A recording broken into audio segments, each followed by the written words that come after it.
जैसी तुझे। बाहर गेट खुलने की आवाज़ से बरामदे में बैठकर पेपर पढ़ रहे राम बाबू ने नज़रें उठाकर देखा। उसी समय उनके लिए चाय बनाकर कप के साथ रसोई से बैठक में कदम रखती हुई बिंदिया ने भी सर उठाकर देखा। दोनों की नज़रें आश्चर्य से खुली रह गईं। 2 दिन पहले की बात है। अभी ने पिता से कहा था कि उसके साथ एमएससी पढ़कर उसी के कॉलेज में काम करने वाली चांदनी के साथ वह शादी करना चाहता है। राम बाबू ने कहा, बहुत अच्छी बात है, उन्हें आकर हमसे बात करने के लिए कहो। उस लड़की के पिता क्या कर रहे हैं और उनके परिवार के बारे में बता दो, हमें कोई आपत्ति नहीं है। वे किस कुल के हैं, उनका गोत्र क्या है, वे हमारे दर्जे के हैं कि नहीं, बस यह भी तो देखना है ना। अभी ने डरते हुए बताया कि चांदनी के पिता हरिजन हैं और उनकी यह तीसरी संतान है। अब आगे कुछ कहता है, इसके पहले ही राम बाबू ने कहा यह शादी नहीं होगी और वे उठकर वहाँ से चले गए। माँ ने अभी कुछ समझाने की कोशिश की कि हमारे ब्राह्मण कुल में ही बहुत सुंदर लड़कियाँ हैं, तेरे लिए तो रिश्ते की लाइन लगी है। कल ही तेरे मामा ने भी एक रिश्ते के बारे में फ़ोन पर बताया है। लड़की पढ़ी लिखी है, बैंक में नौकरी करती है, अपने माता पिता की अकेली संतान है। मैं और तुम्हारे पापा कल उस रिश्ते को हाँ कहकर आने वाले थे। तू इस तरह दूसरे कुल की लड़की से विवाह कर हमारा नाक कटाएगा क्या? लोग क्या कहेंगे? हम उन सबको अपना मुंह कैसे दिखाएंगे? कहकर रोने लगी। राम बाबू ने पुकारा, बिंदिया, उससे क्या बातचीत कर रही है? कल हम जा रहे हैं और रिश्ता पक्का कर रहे हैं, समझी? उसको भी समझा दो, यह कल की बात थी। अभी उस लड़की चांदनी को ब्याह कर लाया। जैसे ही अभी चांदनी का हाथ पकड़कर आगे आया, रामदेव ने कहा, तुझे मैं अपने घर से अलग कर रहा हूँ। मेरे अब एक ही बेटा और एक ही बेटी है, चला जा मेरी आंखों के सामने से, कहकर अंदर चले गए। जाते जाते बिंदिया का हाथ पकड़कर उसे भी अंदर ले गए और दरवाज़ा बंद कर दिया। अभी वो चांदनी को लेकर चला गया। दोनों नौकरी करते थे, इसलिए उन्हें कोई दिक्कत नहीं हुई। अभी और चांदनी ने अपना तबादला दूसरे जगह करा लिया। जाने के पहले एक बार माता पिता से मिलने के लिए गया, पर भाई ने जो उससे 3 साल छोटा दुत्कारते हुए कहा, जिसे माता पिता की इज्जत का ख्याल नहीं है, उसे इस घर में कदम रखने की इजाज़त नहीं है। मुझे लगा राम कितना बड़ा हो गया। मैंने कहा, मैं यहाँ रहने नहीं आया, सिर्फ यह बताने आया हूँ कि मैं इस शहर को छोड़कर जा रहा हूँ। उसने कहा, ठीक है, मैं माँ पिताजी को बता दूँगा। आपके दिए हुए घाव से वे अभी भी संभल रहे हैं। उनसे मिलकर उनका डर मत बढ़ाइए। बाय, कहकर उसने दरवाज़ा मुँह पर ही बंद कर दिया। मैं अपना सा मुँह लेकर वापस आ गया। वैसे मुझे माँ को ही एक बार देखना था। मैं और चांदनी दूसरे शहर में अपने अपने काम में व्यस्त हो गए। चांदनी के घर से कोई खबर नहीं मेरे घर से कोई खबर थी। 1 साल बाद हमारे घर एक प्यारा सा बेटा पैदा हुआ। बेटा धीरे धीरे 1 साल का हो गया और चलने लगा।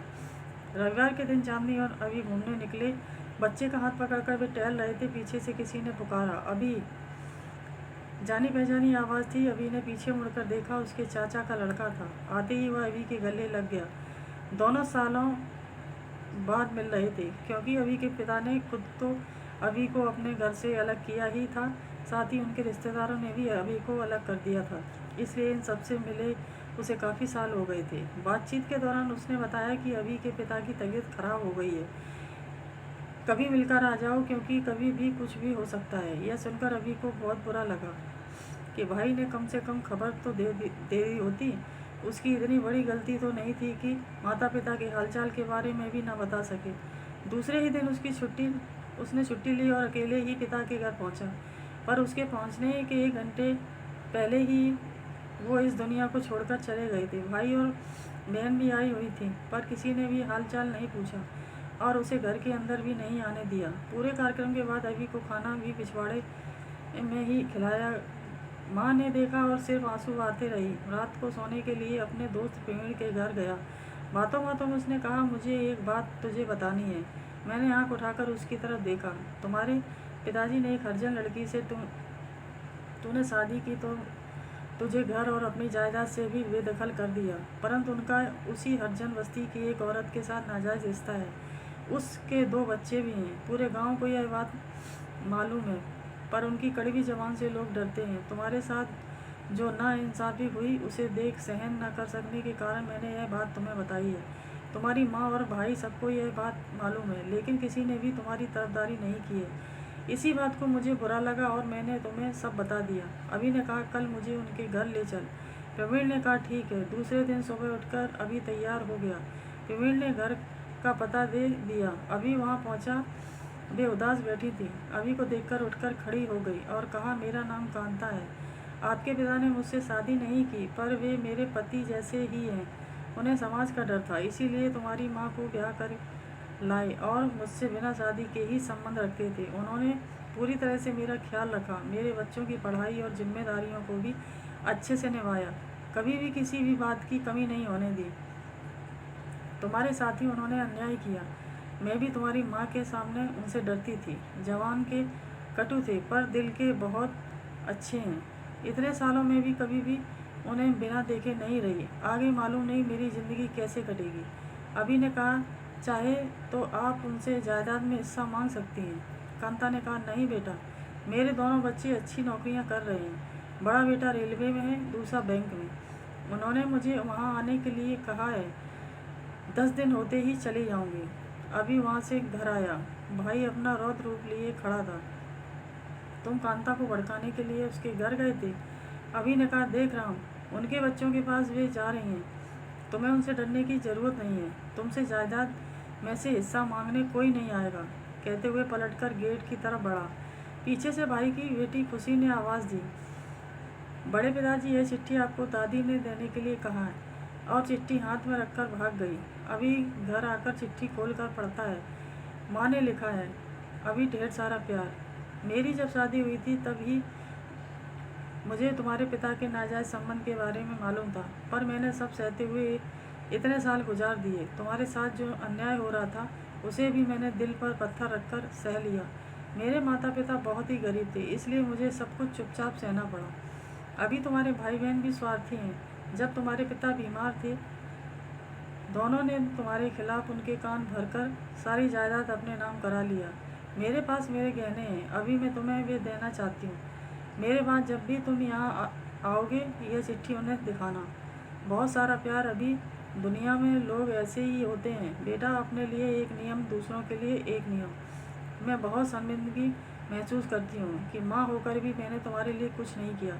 तुम्हारे परिवार के लिए मेरी ढेर सारी शुभकामनाएं। मेरे पोते को इस दादी की तरफ से बहुत प्यार। बहू, और तुझको मेरा प्यार और आशीर्वाद। मुझे माफ़ कर देना बेटा, तुम्हारे लिए कुछ ना कर सकने वाली माँ। अभी ने पथ पड़ाव चांदनी को माँ की चिट्ठी पढ़ने को देता है और उनकी मजबूरी बताते हुए रोता है। दूसरे ही दिन माँ के गुजरने की खबर मिलती है। पिछली बार के समान ही इस बार भी उसे घर के बाहर ही बिठाया जाता है। 10 दिन बाद अभी वापस आ जाता है। फिर कभी उस तरफ उसने जाने की सोची भी नहीं। साल महीने गुजर गए। अभी का बेटा IIT में इंजीनियरिंग करके MS करने अमेरिका चला गया। एक दिन राम का फ़ोन आता है, भाई आप और भाभी जल्दी से घर आ जाइए, काम है। अभी के समझ में कुछ नहीं आया। चांदनी को भाभी बुला रहा था। आश्चर्य की बात थी कि चांदनी के कहने पर दोनों गांव पहुंच गए और हमेशा की तरह अभी चांदनी के साथ बाहर ही खड़ा था। तभी भाई आकर कहता है, अरे आप लोग बाहर ही खड़े रहेंगे, अंदर आइए। अंदर राम की बेटी किसी लड़के के साथ बैठी थी। राम ने कहा, सुच्ची, ये तुम्हारे बड़े पिताजी और बड़ी माँ हैं। अभी यह मेरी बेटी और मेरे होने वाले दामाद डेविड हैं। अब अभी के समझ में आया कि राम ने उसे क्यों बुलाया है। सालों पहले जो गलती उसने की थी वही गलती उसकी बेटी कर रही थी और वह अपनी बेटी को खोना नहीं चाहता। पर लोग तो कहेंगे कि भाई को तो भगा दिया घर से और बेटी को घर पर रखा है, तो लोगों का मुंह बंद करने के लिए उसने मुझको बुलाया था। बहन रुचि भी आ गई। भाई भाभी कैसे हैं? कहते हुए उसी समय राम ने कहा, अभी हमारी छोटी बहन है, उसकी मदद हम ही कर सकते हैं ना। अभी ने कहा, आगे क्या है? कह दे राम, आखिर बात क्या है?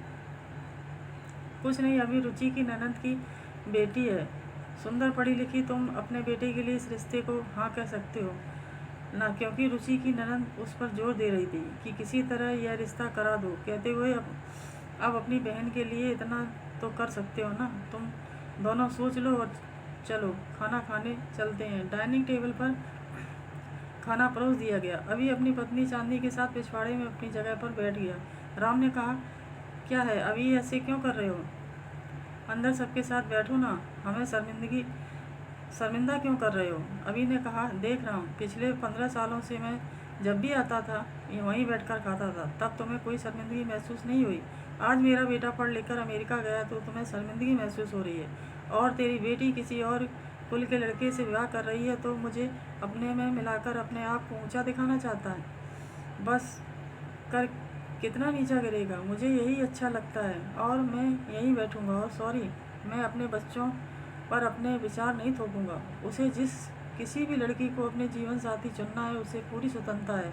अब हम चलते हैं। और कहते हुए चांदी का हाथ पकड़कर गेट से बाहर निकल जाता है और पीछे मुड़कर भी नहीं देखता। सच ही है, स्वार्थ मनुष्य को कितने भी नीचे गिरा सकता है। वर्तमान समय में भी कुलों की बात करते हैं, हम तो इंसान के नाम पर धब्बा हैं। सबको समान समझकर, सबको साथ लेकर आगे बढ़ने की कोशिश करें। जय हिंद।